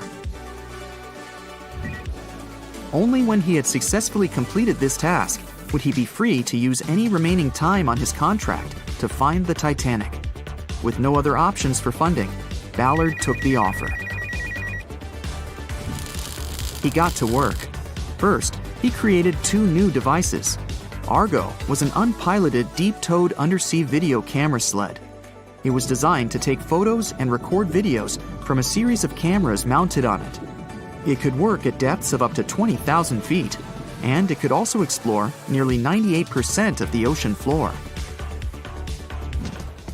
Argo was supposed to be tethered to a boat. As the boat moved, Argo would be pulled behind, floating just above the ocean floor. The camera would then transmit images to the surface. The second device was a small robotic vehicle called Jason Jr. It was also controlled remotely, which allowed the crew inside a submarine, like Alvin, to get closer to and photograph underwater objects. Ballard was now ready. He knew he had to find those submarines quickly, and it didn't take him long. Much to his relief, the search was relatively simple, and he was able to fulfill his obligations with 12 days to spare. With almost 2 weeks to devote to finding the Titanic, he set out to explore the ocean. He focused the search close to Newfoundland, Canada, pulling Argo along the ocean floor and reviewing the images it collected. And after a few days of nothing, they eventually found riveted hull plates and a boiler. Could this be it? The next day, a ship's large bow was revealed. On September 1st, 1985, Ballard and his fellow crew members realized they had finally found the infamous ship. The discovery resulted in a mix of emotions. Ballard was excited to be the first to find the Titanic's final resting place, but he was also overwhelmed by the sense of grief for those who had suffered when the ship had gone down. Over the next 4 days, the crew explored the wreck. They found the crow's nest, from where the iceberg had first been spotted. Plus, there was finally evidence of how the massive ship had split in two before sinking, with both halves of the ship found. There was furniture and dinnerware, and sadly, several leather shoes of those who hadn't made it to safety were scattered about the ocean floor. Ballard succeeded where others had failed and became an instant celebrity around the world. You'd think that locating the Titanic would be enough for one man, but not for Ballard. In 2019, he took on the challenge of solving another mystery, the disappearance of Amelia Earhart. Earhart had attempted to be the first woman to fly around the world. Unfortunately, she disappeared somewhere over the Pacific Ocean in 1937. She and her plane were never found. Ballard hoped that his luck with the Titanic would help with finding where Earhart had gone down, but his expedition failed to find anything. And though Robert Ballard has found more shipwrecks than anybody else, it's only the tip of the iceberg. It's estimated that there are over 3 million shipwrecks in the ocean, and Ballard has only located 100 of them. Now, in his late 70s, the man is hoping to encourage young people to continue his work of exploring the ocean and its many mysteries. In 1989, he started the Jason Learning Project to inspire grade school students to pursue science, technology, engineering, and math. He has his own research vessel called the EV Nautilus, after the name of the submarine in Jules Verne's novel, a fitting tribute to the story that inspired his career. We know Titanic from so many stories, even a movie, but now we have its first full-sized digital scan. And nope, it's not like those models from before, where we mostly imagined what the ship was supposed to be like. This time we got a real digital scan. A team of experts really mapped the deep sea floor around the Titanic together with the ship itself. We basically got a 3D view of the entire wreck, which is like going deep down beneath the ocean's surface and seeing Titanic as if all the water has been drained away. So, the story of the wreck started in 1985, 73 years after the Titanic went down. The explorer named Robert Ballard stumbled upon it somewhere between two submarines that also went down in that area. He was actually on a different task back then, so he didn't even have time to explore the ship properly. But as he was searching for the submarines, he realized how ocean currents affect sinking debris. He noticed the heaviest object sank quickly and left a trail of debris behind, the trail that followed the currents. Using this knowledge, Ballard made a hypothesis the Titanic had broken in two and left a debris trail as it sank. Before he found the wreck, everyone thought the ship just went down in one piece after hitting an iceberg. So everyone knew where the ship was so the adventure could start, or not. It was hard to explore it. The ship is enormous, and the dark depths of the ocean make it really difficult to capture its whole body in one go. So we mostly relied on glimpses of the decaying ship, and had to settle with teasing scattered parts of the whole picture and filling it up with speculations and stories. But in the summer of 2022, we finally got something different. A team of experts from Magellan Loaded, a company specializing in mapping the deep sea, teamed up with Atlantic Productions, who were making a documentary about the project. They embarked on a mission to capture the complete view of the Titanic. They used submersibles. Those are vehicles that go underwater, remotely controlled by a team of skilled explorers. These submersibles dove deep into the ocean. It wasn't an easy job. They spent over 200 hours collecting information about the entire length and breadth of the wreck. It was like a real-life treasure hunt. But instead of finding gold and jewels, they took something even more precious. Over 700,000 images of the Titanic from every angle possible. Yup, they took photos of every tiny part of the ship, even the not-so-interesting bits most of us would usually skip. Even mapping the muddy parts was an important part, because it helped fill in the gaps between the more exciting things they discovered. And this was a way for all of us to finally get a detailed 3D reconstruction.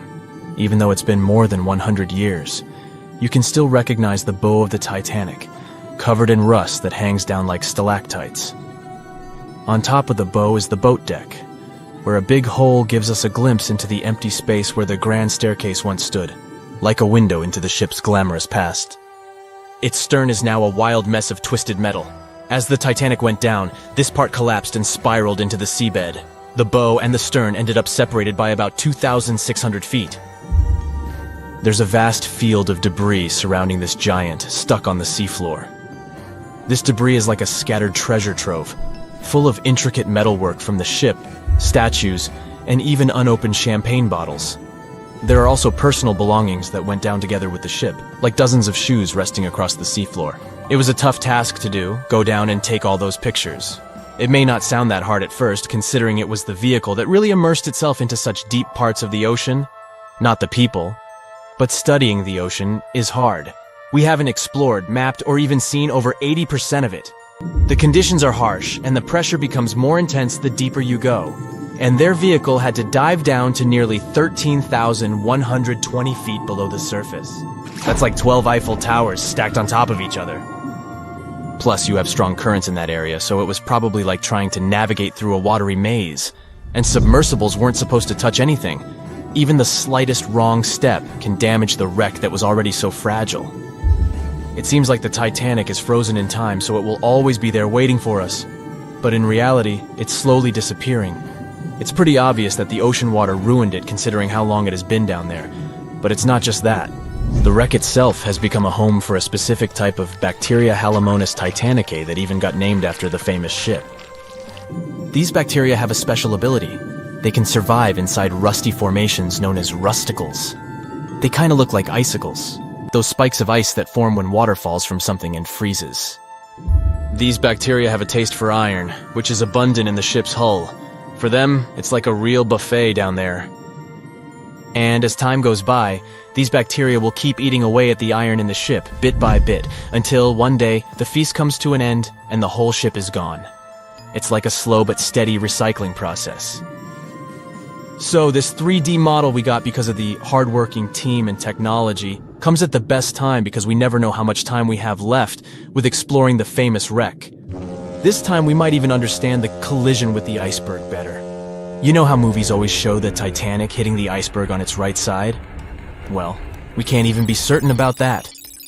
The scans could help us figure out if the ship actually grounded on the iceberg, like getting stuck on it. We can study the stern and analyze how the Titanic struck the seafloor. That will also help us understand what really happened during the sinking. Maybe we'll get a chance to discover if there was really a strong fire that sealed the fate of the Titanic. One theory says that the coal fire had been raging for a whole 3 weeks before the ship even took its first and last trip. And this could have made its hull weaker, which means most of the work was done. The iceberg just delivered the final blow, if there even was an iceberg, as some people wonder. There's an alternative theory they suggested where the Titanic may have actually hit a hidden mass of pack ice instead of a typical iceberg. Pack ice is made up of large sheets of ice that float near the ocean's surface and can be difficult to spot. They believe this pack ice might have drifted into the Atlantic from the Arctic Ocean. According to one professional mariner, Captain L.M. Collins, that stands up with that idea. If the Titanic had struck a regular iceberg, the ship would have sunk much more quickly than it did. And since the Titanic managed to stay on the surface for a relatively long period of time, less than 3 hours, maybe this was a different type of collision. The mariner also said there are differences in what people said they saw when the Titanic sank. He thinks these differences might be because of optical illusions. In this case, when people were looking at the ocean that night, the way the light was reflecting and the conditions at sea might have made things appear closer or distorted. So when they saw something in the water, it might not have been exactly what they thought it was, whether it was an iceberg or something else. Binoculars might have helped the crew members to spot the potential danger, but unfortunately, they didn't have any. It appears they were locked inside a cabinet, and no one knew where the key was. Everyone knows the story of the Titanic, but not many people know that Titanic had 2 sister ships, and that on the night of its sinking, one of them was rushing to help but didn't make it in time. Bad luck seemed to follow the trio of ships, but each one of them had glorious moments that live in the minds of those who sailed in them. Keep on watching to discover a story of awe, ingenuity, and ill fate. And don't forget to click the subscribe button and turn notifications on to join us on the bright side of life. You know how the iceberg hit the Titanic, how the band played to the end, and how the whole tragedy unfolded, but before it happened, it would have seemed an impossibility for such a ship to meet the end it did. None of that could have been foreseen by White Star Line, the company who built the Titanic, who had high hopes for what the unsinkable ship and its sister ships, the Britannic and the Olympic, would accomplish. The Olympic was the first of the trio to make sail on June 11, 1911, heading towards New York. The sheer size of it would wow the crowds. The Olympic's maiden voyage went without incident, and a crowd of 8,000 people in New York got to explore its luxurious accommodations while it was docked there. There were high expectations for the massive ship, but just around 2 months later, the Olympic crashed with the HMS Hawke. The Hawke got the brunt of the damage, as the bow was left flat as a pancake.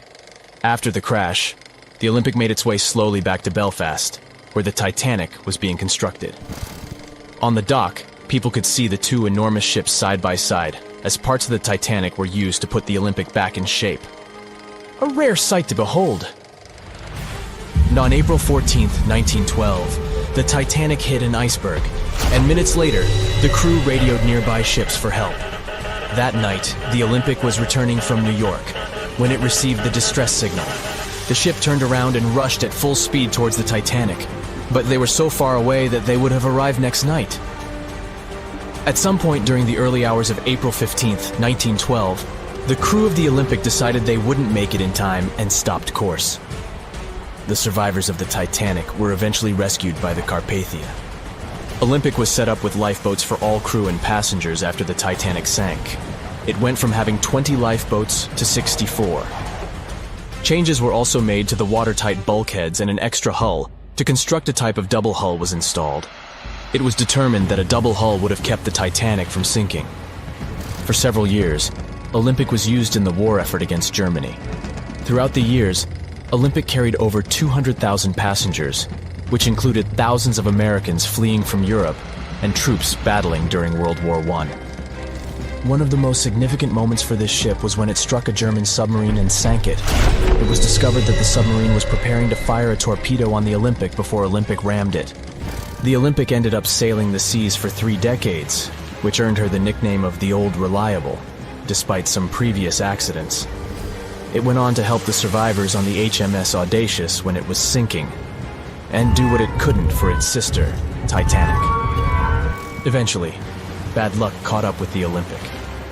The ship crashed with the Nantucket Lightship, and the crash signaled the beginning of the end. Beaten up, and after years of service, the Olympic was demolished and scrapped for parts. The Old Reliable saw many years of service and thousands of passengers, but the Britannic's journey was shorter-lived. When the Titanic sank, White Star Line was faced with a problem since they already had another enormous ship in the works. White Star Line began construction on the HMHS Britannic on November 30th, 1911, around 4 months before the Titanic sank. Although the Britannic was the youngest of the trio of ships, having been constructed last, it was also the biggest. They intended to name it Gigantic, but after the Titanic's disaster, they changed the name to Britannic, since they considered it to be a lucky name.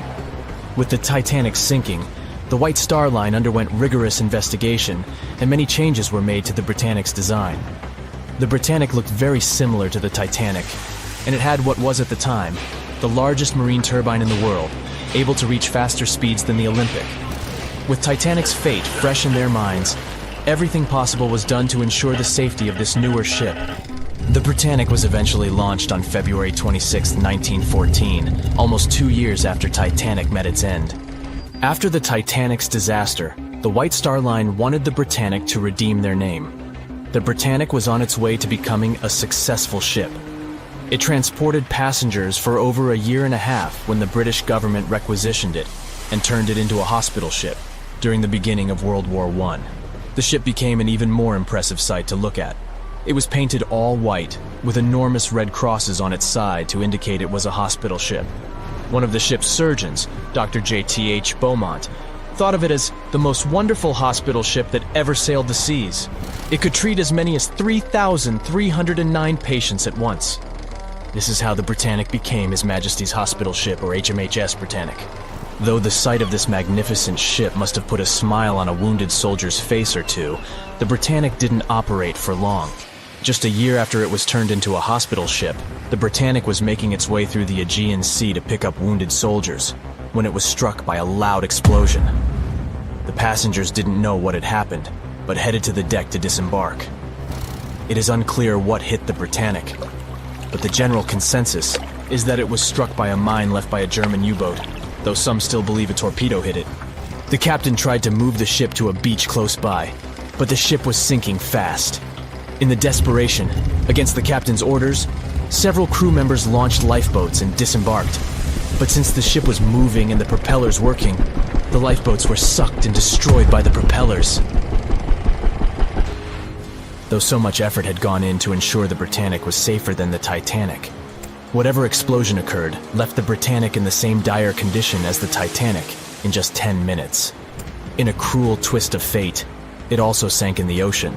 Unlike Titanic's enormous death toll, only 30 people perished in the sinking of the Britannic, and over 1,000 survived. So many people survived because the accident happened in the morning, when the temperature of the water was warmer and the Greek island Kea was close by to offer help.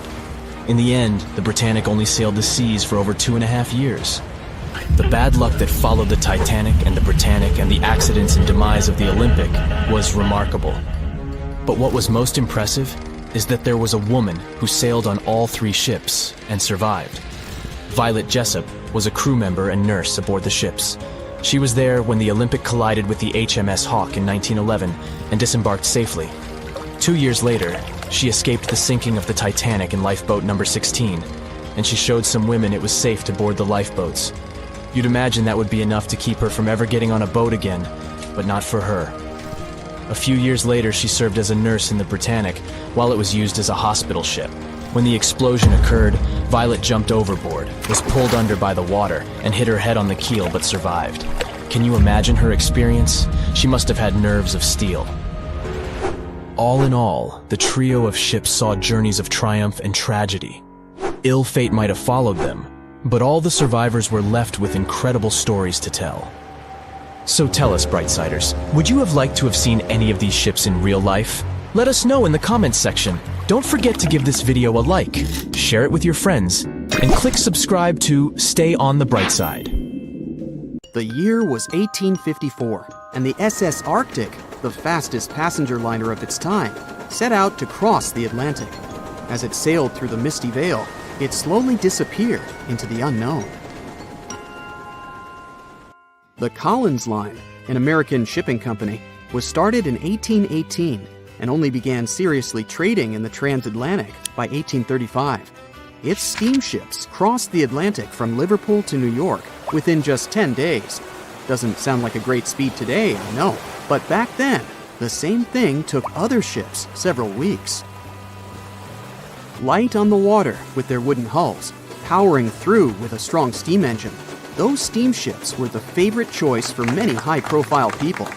What could go wrong with such an advanced ship, they thought. This reminds me of some other ship everyone believed to be unsinkable. But anyway, back to the Collins Line.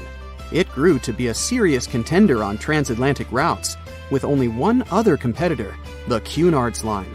It was a British company also aiming to be the main force through the Arctic Passage.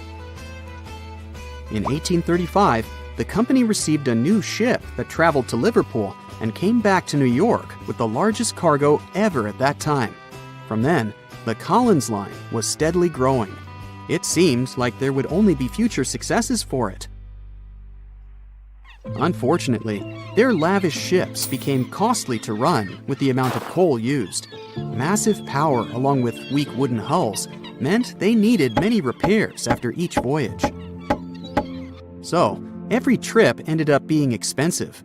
But since the ships were safe and had a great reputation, people were willing to pay the price, and the company was definitely not in crisis. They had achieved something no one had managed to do before them. Like I told you, their ships crossed the Atlantic in a whopping 10 days, and Edward Collins, the owner, was very determined to maintain the pace. Their 5 ships easily outran the Cunard's Line of only 3. With this great praise, it provided more attention. Though the Cunard's ships were slower with their iron hulls, they believed there was still profit, regardless of how slowly they sailed.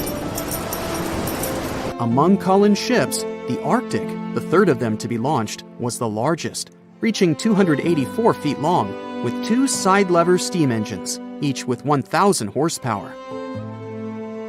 The paddle wheels made 16 revolutions a minute when at full speed. At the time of its launch, the press called it the most stupendous vessel ever constructed in the United States.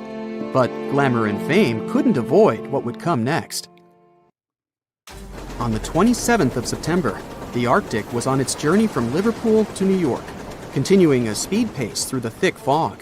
It's possible that by that moment, after 4 years of record-breaking trips, the crew became overconfident with their sailing and the ship.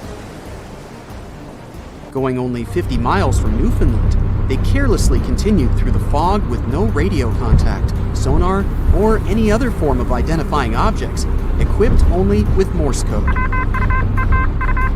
A smaller ship, the SS Vesta, which operated as a fishing vessel, often worked around Newfoundland. It was passing through the same path as the Arctic and crashed into its side. Shocked by the collision, the captain of the Arctic offered help to the much smaller Vesta, but it was soon clear that the damage that seemed minor on the Arctic was far worse. Beneath the waterline, a hole was letting water into the hull. The cost of the much faster wooden hull now seemed less valuable. They steered toward land, trying to plug the holes, but they weren't doing so well, and the seawater continued to pour in, filling up higher and pushing the ship down.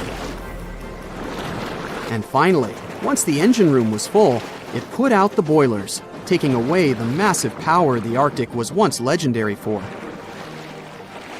They moved slowly until coming to a complete stop. The ship continued to sink, and the order was to abandon it. At the time, maritime law allowed for the Arctic to carry only 6 lifeboats, only capable of saving 180 people. The crew and some of the passengers managed to push their way aboard and took most of the seats on those boats. Things were pretty wild, and everyone forgot about their manners, not letting the ladies and the youngest ones board first. It took 4 hours for the Arctic to sink. 150 crew and 250 passengers were on board. Those that weren't able to find a lifeboat made a desperate attempt to build their own rafts from parts of the ship. 2 days later, only 3 boats made it safely to the shore. The other 3 were never found. Believe it or not, the rescue party also saved some people that had been clinging to the wreckage for 2 days. Unlike the crew, the captain went down with the Arctic, but amazingly survived. He would be only one of 85 people that made it out of the 400 on board. When the news arrived 2 weeks later, the public responded with great sadness to the losses. Great anger soon followed towards the poor safety measures and the crew. The press published demands to change the laws for more lifeboats. It only made sense to have enough for every person on board a ship. But they ignored those requests. This neglect would lead to more disasters in the future. Enough lifeboats would only come into maritime law some 60 years later, after the disaster of the Titanic. Edward Collins' wife and 2 children were also aboard the ship and didn't return. He was heartbroken, but didn't stop running his business. The Collins line still had a reputation to uphold, the biggest, fastest, and most luxurious on the Atlantic. Edward Collins would now build an even better ship than any other. It was named the Adriatic, and it was the largest ship in the world, 354 feet long. With 2 alternating steam engines that had never been built of this size. These steam engines at the time were at the height of engineering, though today you can only see them in models and toys. With the new addition of 2 masts, the Adriatic would also be able to sail if needed. Luckily, they made some lessons from the disaster of the Arctic. But before their new ship, the Adriatic, was built, another disaster had occurred. The sister ship of the Arctic had also sunk. They believed this second ship was desperate to stay in front of the Cunard's line and hit an iceberg somewhere during the race. This weird contest took the lives of 141 people. The desperation of Collins and his weakly built hulls pushed the company towards bankruptcy in 1858. The newly built Adriatic, costing over $1 million, had only made 1 voyage in the end. And even that voyage was considered a disaster. The ship collided with a tugboat. It still managed to finish its maiden voyage at a suitable time. After the company had gone bankrupt, they had to sell the ship for only $50,000. They removed the great giant engines, replacing them with only sails. Although it was once the greatest ship on the high seas, it was only 30 years later until it was abandoned, labeled irreparable, and anchored in a river. The other remaining ships were also sold and only used for parts. Edward Collins left the industry altogether, seeking work on dry land instead. As the Collins line was no longer in the mix, the Cunards would grow in strength. Without competition, they would win the Blue Ribbon for the next 30 years, and 180 years later, after producing hundreds of ships. They still have a constant presence on the seas as they provide transatlantic crossings, world voyages, and leisure cruises. To this day, the Cunard line is the only one to run ships between Europe and America, and it's great proof that it's not always the fastest that's the best.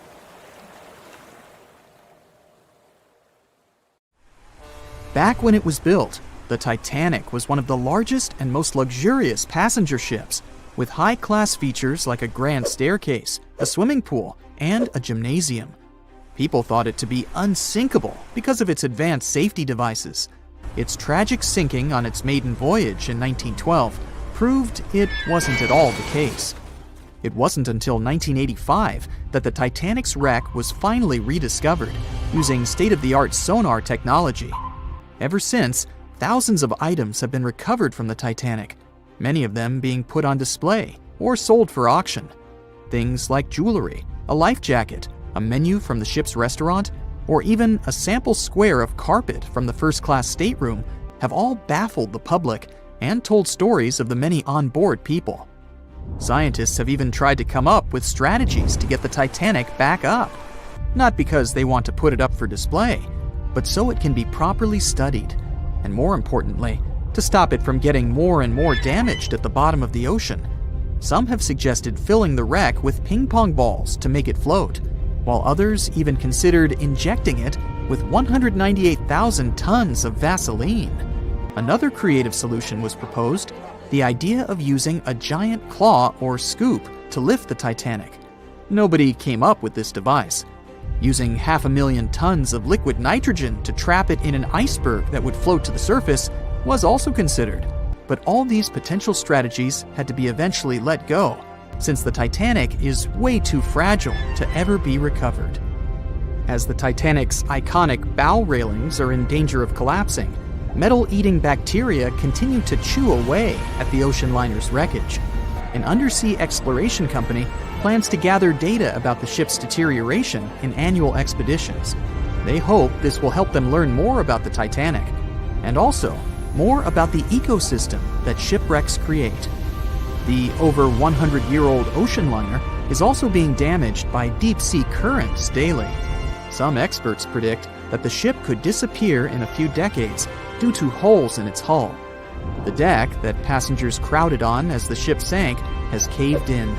The gymnasium near the grand staircase has also fallen in, and a 2019 expedition found that the captain's bathtub, which became visible after the outer wall of the captain's cabin fell away, is no longer there. Those annual expeditions also gather data about the creatures living at the site, including crabs and corals. Surprisingly, many species have only been seen there at the Titanic wreck, so scientists are curious to find out more about them. The most famous out of all these creatures is the Halomonas titanicae. It's a bacteria, and it was discovered on the wreckage of the Titanic. What's interesting about this creature is that it's able to thrive in extremely salty environments. It's also been resistant to several antibiotics, unlike other types of bacteria. It's probably because of this superbacteria that the deterioration of the ship's iron hull happened so fast. The expedition will also look at the debris field and its artifacts. On the site, there are still traces of little personal items like clothes and luggage. One of the most interesting stories about Titanic artifacts is that of the passengers' shoes. Most of the Titanic items that have been lost at sea deteriorated or disappeared completely. But not the shoes. They seem to be able to resist the harsh conditions. On top of that, the leather in most shoes is perfectly preserved, probably because of tannin, a substance used in the tanning process of leather. It helped the shoes resist the damaging bacteria found underwater. All this exploring might have gotten you all excited. If that's the case, I have some good news to share. You might even be able to join the expeditions. To personally explore the Titanic, you have to plan ahead and apply to be a mission specialist with OceanGate, the company responsible for the journey. However, this experience does come with a high price tag of $250,000. Despite the cost, this once-in-a-lifetime experience is in high demand because of the limited spots available. If you can afford the exploration, you will have the chance to collaborate with renowned specialists in marine biology, oceanography, the Titanic, DNA, and the deep ocean. Accommodations and meals on the dive support vessel are also included, as well as training and guidance from specialists before and during the mission. Lastly, you don't even need to bring your own gear, as the expedition equipment is included as well. Sure, ships have evolved and modernized over the years, and these days we have technology that is way better than that available on the Titanic. But this ship remains an amazing piece of history because of its many unusual features, like the fact that the Titanic's whistle was loud enough to be heard over 11 miles away, or the fact that the ship's hull was painted with a special mixture of red lead and linseed oil, which was believed to be effective in preventing the growth of seaweed and other marine organisms. However, despite popular belief, the ship's iconic fourth smokestack was not functional, and was only used for ventilation and aesthetics. Probably one of its biggest flaws was its number of lifeboats. Despite its size and luxury, the Titanic only had 20 lifeboats on board, which were not enough to save all of its passengers and crew once it hit the iceberg. The Titanic may be the most famous shipwreck, but it's not the only one. The fleet of Kublai Khan tells a similar story. This one was a large naval force commissioned by the Mongol ruler Kublai Khan in the 13th century. The fleet was intended to travel to Japan and establish the Mongols as powerful rulers in the region. However, in 1281, the fleet was supposedly caught in bad weather and was seriously damaged, with many ships being destroyed. Legend has it that the fleet was torn down by a massive typhoon that came to be known as the kamikaze, or divine wind. This strong storm was believed to have been sent by the higher spirits to protect Japan from the Mongols. The truth about its disappearance remains a mystery to this day. However, the wreckage of the fleet, or parts of it, appears to have been discovered in the 1980s by Asian archaeologists. They dug across the site and studied the remains of the ships at a location near Imari Bay. The shipwreck is, to this day, considered to be an important archaeological discovery. That's because it informed us how well prepared the Mongols were back in the day in terms of their ships. Another tragic story is that of the RMS Empress of Ireland. This was a British passenger ship that operated until May of 1914. This is when the ship was sailing from Quebec City to Liverpool, but it ran into the Norwegian collier SS Storstad in the fog off the coast of Rimouski, Quebec. The collision caused a large hole in the side of the Empress of Ireland, and the ship began to quickly take on water and sink. The crew and passengers were caught off guard, and many were unable to evacuate in time. In total, 1,012 people were lost in the disaster, making it one of the worst maritime collisions in Canadian history. Rescue efforts were hampered by poor visibility and the fact that many of the lifeboats were damaged or unusable. Only 465 people survived the sinking, and many of them were rescued by the Storstad, which had remained in the area despite its damage. The sinking of the Empress of Ireland was a national tragedy in Canada, and it led to changes in maritime safety regulations and the establishment of a Coast Guard. The ship still lies at the bottom of the St. Lawrence River, where it has become a popular dive site for enthusiasts.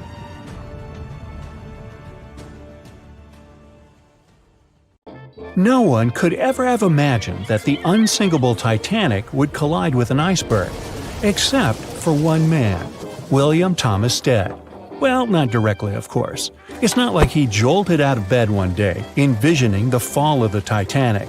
Rather, he wrote an empowering short story called How the Mail Steamer Went Down in Mid-Atlantic by a Survivor on March 3, 1886, 26 years before Titanic sank.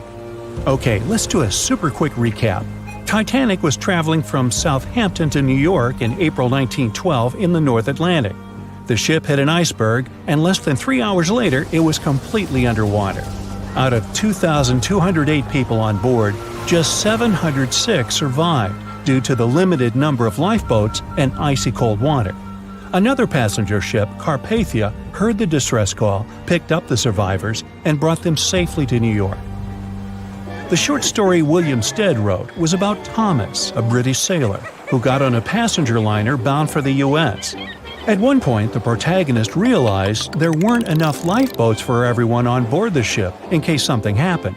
A couple of days later, heavy fog covered everything in sight. Luck was not on the liner's side, and it collided with a stray ship, just like Titanic struck an iceberg. Only 200 out of the 916 people made it safely to the U.S. The main character managed to survive by jumping into the water and climbing into one of the lifeboats.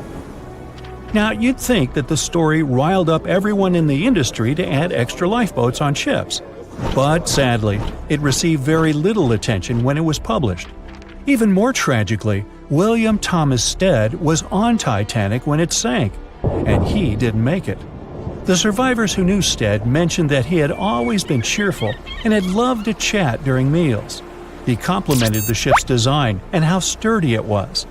Witnesses also talked about how he had been helpful when the ship had been sinking, having given his life jacket to someone else. He was a journalist by profession and was on his way to New York for a ceremony. One of his most important contributions to modern journalism was the use of illustrations in every newspaper article.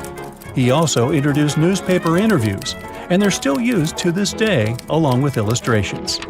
But this story wasn't the only published work that predicted the disaster. Morgan Robertson was an author and former ship captain who wrote short stories and novels. His most notable novella is The Wreck of the Titan. It's also known as Futility. The book was written in 1898, 14 years before Titanic. It was a fictional story about the Titan, an ocean liner similar to Titanic, which was crossing the North Atlantic. It's also a coincidence that Titan was just as fast as Titanic and shared many other similarities, like size and design. The book described it as unsinkable and the largest ship to hit the ocean at the time. That's what they said about Titanic, too.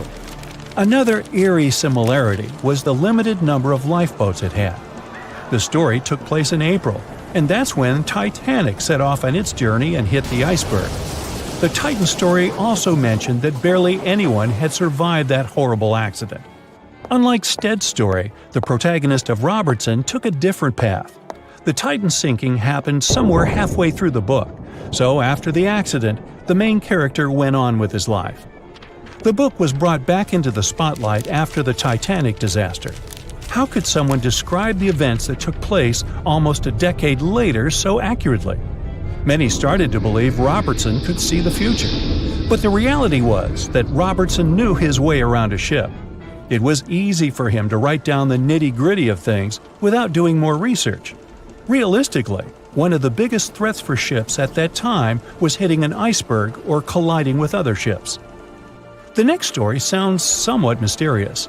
Once, Alex Mackenzie heard a voice that warned him not to board Titanic. But when he turned around, there was nobody there. As he continued walking, the voice spoke to him again, but this time it was louder and more distinct. He took the warning seriously and decided to cancel the trip and go back to Glasgow, Scotland, his hometown. His grandparents weren't too happy to find him back home instead of on Titanic. After all, the ticket was very expensive. That disappointment very soon disappeared when they heard that the ship had struck an iceberg. John Coffey was a member of the crew of Titanic, but he decided to ditch the ride when the ship stopped at his hometown in Queenstown, Ireland. His inner voice told him to get off the liner, and he did. He was only 23 at the time, and for someone his age, it could be a major career boost and an opportunity to grow. Despite the horrible tragedy, the guy signed to work with the RMS Mauritania just months after the Titanic sinking. Talk about commitment.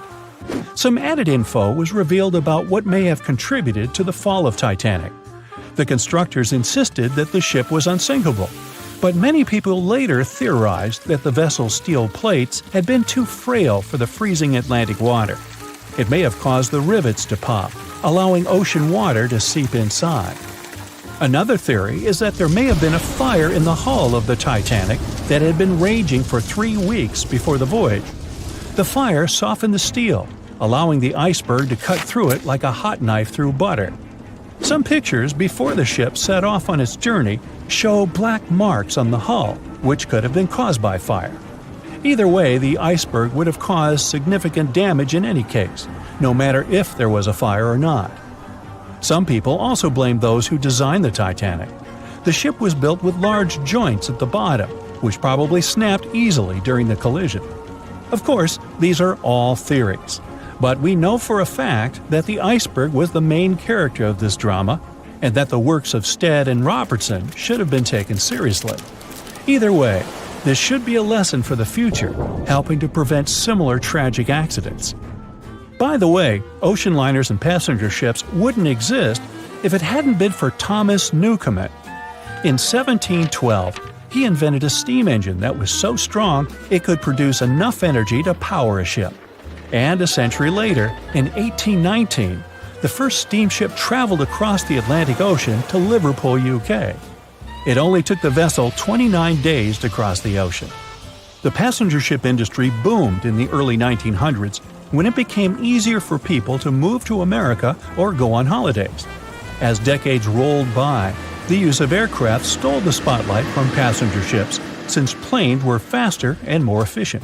Nowadays, it's quite rare for a passenger ship to collide with anything in open water. Modern technologies can detect anything that can pose a threat and even predict stormy weather. Cruise ships these days are giants compared to the vessels of Titanic's era. Modern ships can carry almost twice the number of passengers and have amenities folks back then could only dream of. Most cruise ships these days have several restaurants to choose from, multiple swimming pools, and game rooms to catch a break. If you're in the mood for some fun, you can watch live performances.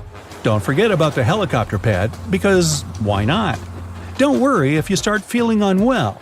The in-house doctors are always there to help any passenger in need. And these ships are only going to get bigger. Putting Titanic and a modern cruise ship side by side is like comparing a Corgi to a Doberman. Back then, Titanic was the biggest and most cutting-edge vessel anyone could dream of. So, who knows what the future of cruise ships can hold? We might even have entire cities floating around. That would be a really big boat. It was the start of 1912. A giant chunk of ice broke off a glacier in southwest Greenland. The ice was made up of snow that had fallen thousands of years before the event, perhaps as far back as when mammoths still roamed the earth. The iceberg started its journey. It was a huge thing, more than 1,700 feet long and weighing over 75 million tons. It was also a very peaceful chunk of ice. It steered clear of ships and busy transport routes. And then, it somehow floated much further south than other bergs did. Our iceberg was lucky. Others melt long before they get to these low latitudes. Out of up to 30,000 icebergs that drift away from Greenland's glaciers, only 1% ever make it all the way to the Atlantic. Even after melting into the water for months, this massive block of ice was still almost twice as heavy as the Golden Gate Bridge. The iceberg's top part was towering 10 stories over the ocean surface. Several days before our iceberg made it to the Atlantic Ocean, a magnificent ship left port. It was a luxury liner carrying more than 3,000 passengers and crew members. At that time, it was the largest ship ever built. It was the Titanic. The collisions happened on April 14th, when the ship was in the North Atlantic, 370 miles away from Newfoundland.